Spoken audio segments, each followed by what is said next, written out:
Welcome to this video. In this video, we will be discussing supply.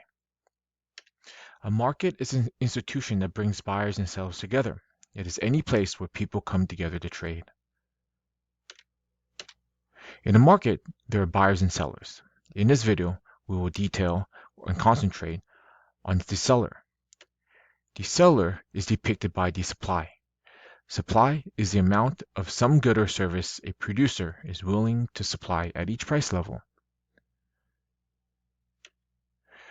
There's something called the law of supply. It states that there's a positive relationship between price and quantity supplied.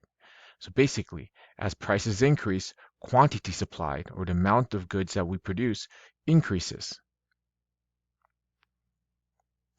Let's take a look at what is quantity supplied. Quantity supply is the amount of a product a firm is willing and able to sell.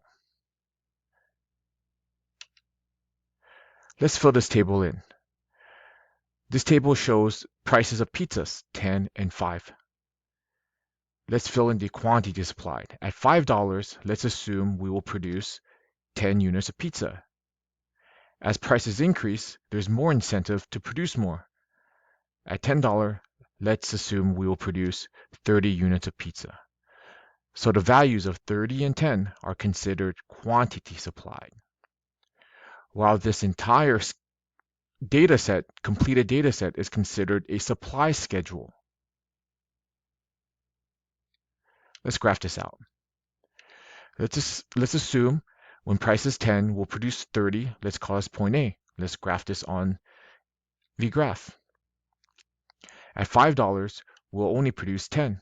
Let's call this point B and show this also on the graph. When we connect these 2 points, it gives us an upward sloping curve. This is called the supply curve. Change in quantity supplied. A change in quantity supply is a movement along the supply curve which is due to price change. Let's take a look what this will look like.